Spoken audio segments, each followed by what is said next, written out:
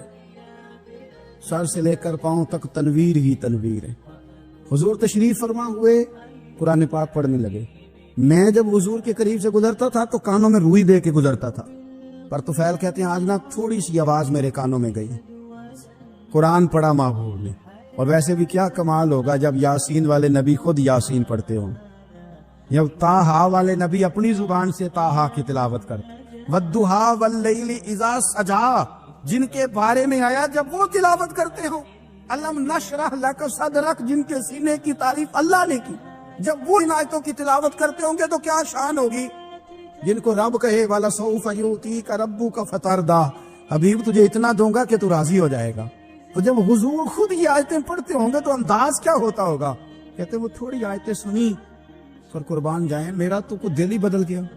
میں بڑا بہترین شاعر تھا, لفظوں کے تراشے مجھے خوب آتے تھے, الفاظ کے بام و در سے میں آگاہ تھا, اچھا ادب میں جانتا تھا, پر میں نے کہا یہ کلام, یہ انداز, لو انزلنا هذا القرآن على جبل لرأيته خاشعا متصدعا من خشیۃ اللہ, یہ انداز پتھروں پہاڑوں پہ جائے تو وہ ریزہ ریزہ ہو جائیں. کہتے ہیں تھوڑا سا پڑا قریب میں, اور پھر نظریں جھکائے ہوئے. حضور اپنے گھر گئے, سرکار چلے تو میں پیچھے پیچھے. حضور گھر میں چلے گئے تو میں نے دروازے پہ دستک دی, باہر آئے, سلام لی. میں نے کہا محبوبہ وہ جو آپ پڑھ رہے تھے تھوڑا اور بھی سنا دیتے, تھوڑا اور بھی تلاوت کر دیتے. کہتے ہیں رسول پاک نے نا پھر قرآن پڑھنا شروع کیا. میں کبھی بیٹھتا تھا کبھی اٹھتا تھا. جب حضور نے تلاوت مکمل کی تو میں نے آگے بڑھ کے ید اللہ والا ہاتھ تھاما اور دست مبارک پکڑ کے کہا سونیا, یہ مجھے کہتے تھے نہ سننا, میں نے زمانہ دیکھا ہے, میں کوئی عام آدمی نہیں, میں سردار ہوں, میں نے دنیا دیکھی ہے, مجھے قسم ہے جو آپ کی زبان سے نکل رہا ہے وہ بشر کا کلام نہیں. آپ مجھے کلمہ پڑھائے, میں مسلمان ہونا چاہ کر. بڑے بڑے کفل ٹوٹے. حضرت عمر بھی آئے تو آئے قرآن کی تاثیر کی برکت. حضرت صدیق اکبر نہ اپنے گھر کے سین میں بیٹھ کے قرآن پاک پڑھتے تھے تو رویا کرتے تھے, روتے تھے. مکے کے کچھ سردار کٹھے ہو کے نبی کریم کی بارگاہ میں گئے, کہنے لگے ایک تو صدیق اکبر کو منع کرے کہ قرآن اونچا نہ پڑھا کرے, اور اگر اونچا پڑھنا ہے تو پھر اسے کہیں پڑھ کے رویا نہ کرے. حضور نے فرمایا اپنے گھر میں بیٹھ کے پڑھتا ہے روتا ہے, تمہیں کیا. یا رسول اللہ, یہ ابو بکر صدیق جب قرآن پاک کی تلاوت کر کے روتے ہیں نا تو ہماری بچیاں بھی رونے لگتی ہیں, ہماری عورتیں گھر کا کام کاج چھوڑ کے تو صدیق اکبر کے دروازے پہ کھڑی ہو کے روتی رہتی. حضور ان سے کہیں یہ قرآن سے جو شغف ہے ان کا, کہاں گئے مسلمان جو قرآن پڑھنے والے تھے, کدھر گئے. سارا کچھ ہی ہمارا موبائل لے گیا. میں کس طرح یہ بات بیان کروں کہ کچھ لوگوں نے رمضان میں بھی قرآن پاک ایک بھی ختم نہیں کیا, رمضان شریف میں بھی ایک قرآن پاک کی توفیق نہیں, لے گیا سارا کچھ ہماری خوش گپیاں. کمال ہو گئی, ہم نے سوچا ہی نہیں, فکر ہی نہیں کی. سنگیو واپس آؤ, قرآن پاک سے پیار کرو, قرآن پاک سے محبت کرو, قرآن کی تعلیم حاصل کرو. لوگ کہتے ہیں میں بوڑھا ہو گیا ہوں, زبان موٹی ہو گئی ہے, قرآن کیسے سیکھوں. 38.5 سال کی عمر میں کلمہ پڑھا حضرت صدیق اکبر نے. کچھ صحابہ ان سے بھی عمر میں زیادہ تھے, تو بڑی عمر میں دین سیکھا کہ چھوٹی عمر میں سیکھا. ہمیں کیا ہو گیا ہے؟ قرآن پاک کی طرف توجہ کرو. میرے نبی پاک علیہ السلام نے فرمایا اس قرآن کی برکت سے اللہ قوموں کو عروج عطا کرے گا, اس کی برکت سے ہی قوموں کو زوال ہوگا. حضرت عائشہ صدیقہ کہتی ہیں حضور رات کو نماز کی نیت باندھتے تھے تو ایک ہی آیت پڑھتے تھے ساری رات, ایک ہی آیت پڑھتے رہتے تھے, روتے رہتے تھے. اور جب حضور روتے تھے تو جس طرح ہنڈیا ابلے تو آواز آتی ہے, اس طرح حضور کے سینے سے آواز آتی تھی. جبیر بن مطعم کہتے ہیں میں بدر کے قیدیوں کے بارے میں بات کرنے آیا حضور سے, نبی پاک مغرب کی جماعت کرا رہے تھے. جب میں مدینے پہنچا تو مسجد نبوی کے باہر کھڑے ہو کے میں نے حضور کی تلاوت سنی. فرماتے بس میں تو بات کرنے آیا تھا نا, تو وہ آیتیں سنی تو مجھے یوں لگا مجھ پہ بجلیاں گر رہی.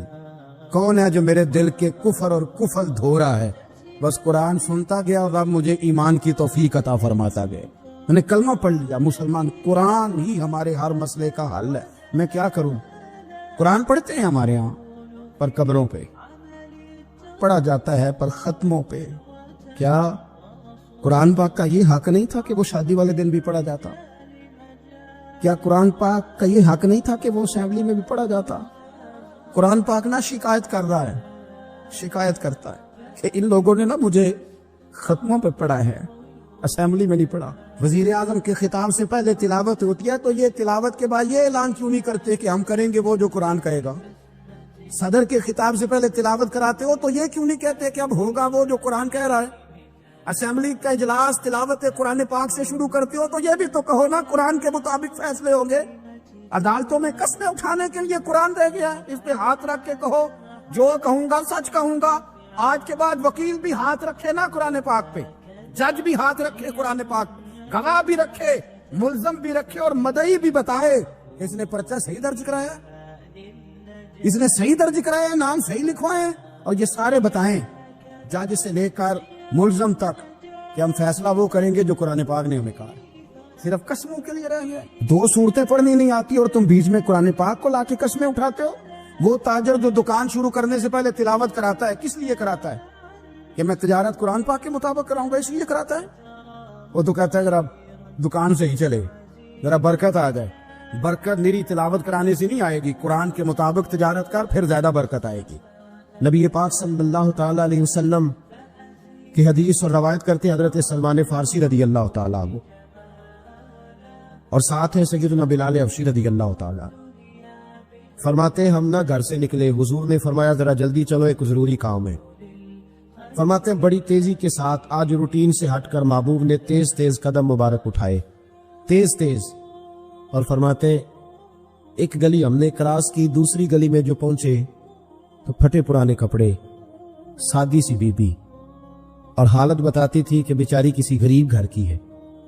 وہ سڑک پہ کھڑی تھی اور رو رہی تھی. میرے کریم رسول نے فرمایا بلال اسے پوچھو کیا مسئلہ ہے, کیوں روتی ہے؟ تو حضرت سلمان عرض کرتے ہیں میں نے کہا حضور میں پوچھ لیتا ہوں, آپ جائیے, کام بڑا ضروری ہے جو نکلے, میں معلومات کرتا ہوں. تو محبوب نے فرمایا نہیں, اس کے آنسو پوچھنے سے ضروری کوئی کام بھی نہیں, پہلے اس کی داد رسی ہوگی, اسے پہلے پوچھا جائے. روتے نہیں رہتے لوگ گھروں میں, لوگ گزر نہیں جاتے چپ کر کے, کتنے لوگ تڑپتے, کون احساس کرتا ہے؟ نبی پاک سید عالم صلی اللہ علیہ وسلم رکے اور اس خاتون سے پوچھا کیا بات ہے؟ اس نے کہا کہ بات کوئی بھی نہیں, میرا ایک ہی موٹا سا مسئلہ ہے. کہا وہ کیا؟ کہنے لگی میں غریب ہوں, اور غریبی بذات خود بہت بڑا گناہ ہوتی, لوگ بڑا جرم سمجھتے ہیں اس کو بذات خود. میں نے شروع میں کہا نا کہ مذہبی سٹیج کی بھی صدارت غریب آدمی نہیں کر سکتا, کیونکہ غریب جو ہوا جد کو دتھی ہونی انہیں نیڑے بیٹھا ہے نا جی, جد کو نہیں انہیں تو پیچھے جا کے بیٹھا ہے, اس کو کہڑا دتھی ہے. اس سٹیج پہ بھی غریب آدمی کی صدارت نہیں ممکن ہو ہی نہیں سکتا. میرے رسول پاک سید عالم صلی اللہ تعالی علیہ وآلہ وسلم نے فرمایا پہلے اسے پوچھو کیا مسئلہ ہے. وہ کہنے لگی میں غریب ہوں, بوڑھی ہو گئی ہوں, ساری زندگی غلامی میں گزاری ہے, تیل لینے آئی تھی 5 دینار کا, بوتل میں تیل بھروایا ہے, اور اب بوڑھی ہوں نا تو کمر درد کرتی ہے, پیر پیچھے موڑا ہے تو میں گری ہوں, تیل زمین پی گئی ہے, اب زمین تو واپس نہیں کرتی, لیکن واپس جاؤں گی تو ایک یہودی عورت کی ملازمہ ہوں, وہ درے سے مارے گی, کھال ادھیڑ دے گی, میں بڑی پریشان ہوں, اب نہیں مار کھائی جاتی, ہڈیاں بوڑھی ہیں, قربان جاؤں. حضرت بلال کو حضور نے حکم دیا, فرمایا دوڑ کے گھر جا 5 دینار لا. فرماتے 5 دینار لائے، تیل خرید کے دیا، وہ پھر رونے لگی۔ فرمایا آپ کیوں روتی ہے؟ اس نے کہا بتایا نا غریب ہوں، غریب کا جرم کوئی نہیں ہوتا، لیکن پیس دیا جاتا ہے، پھر بھی مار تو اب بھی پڑے گی، اب کیوں پڑے گی؟ اور اس کہنے لگی محبوبہ مار اس لیے پڑے گی کہ دیر سے کیوں آئی ہے۔ تو میرے کریم رسول اور وہ بی بی حضور ابھی آئے ہیں مدینہ طیبہ، امام یوسف صالحی فرماتے ابھی آئے تھے حضور، سبل الہدی والرشاد کے مصنف کہتے ابھی آئے تھے نبی پاک، وہ جانتی بھی نہیں تھی۔ تو سید عالم صلی اللہ تعالی علیہ وسلم نے فرمایا اچھا مار پڑے گی؟ کہاں؟ او بھائی کونسلر جو کل آپ کو کہہ رہا تھا نا میں آپ کا خادم ہوں، کونسلر بے گناہ، بلکہ ہمارے ایس ایچ او صاحب اگر چودھری پہ پرچہ آ جائے تو اس کو ٹیلی فون کر کے پوچھتے ہیں صاحب جی تہاڈے خلاف درخواست آئی ہے، کی کرنا ہے؟ تو غریب آدمی بیچارہ، اس کی غلطی یہ تھی کہ وہ غریب تھا تو اس نے ریڑھی لگا لی چوک میں، اس کو دبوچ کے لے گئے، تینوں پتہ نہیں اتنے نہیں کھلوئی دا، اس کے پاس کل انویسٹمنٹ ہی 5000 تھی، سارا لے گئے۔ پھر وہ کونسلر صاحب کے پاس چلا گیا، صاحب میرے نال چلے آدھے ذرا میں تھانے جانا ہے، انہوں نے کہا گڈی کرائی آ، پیسے ہیں نہیں ہمیں تھانے جائیے۔ اب وہ گاڑی لایا، پتہ نہیں کہاں سے لایا ہے، تھانے پہنچا ہے۔ اور یہ ہے ہمارا حال کہ وہ ایس ایچ او بھی بیٹھا ہے کرسی پہ اور کونسلر بھی کرسی پہ بیٹھا ہے اور وہ غریب پیروں میں بیٹھا ہے اور ہاتھ باندھ کے کہہ رہا میری ریڑھی دے چھڈو، میری 4 تھیاں نے تو میں شامی کھانا کھانا۔ کدھر گیا امت کا وہ ذوق؟ ساری زندگی نعتیں سننے والوں بتاؤ تو صحیح، نعت نے تاثیر کیا دی ہے روح؟ اگر ابھی بھی گھاڑی غریب کے پاس کھڑی نہیں ہوتی تو پھر کیا اثر ہوا ساری زندگی نعت سننے کا؟ میرے مصطفیٰ کریم سید عالم صلی اللہ تعالی علیہ وسلم نے فرمایا اس خاتون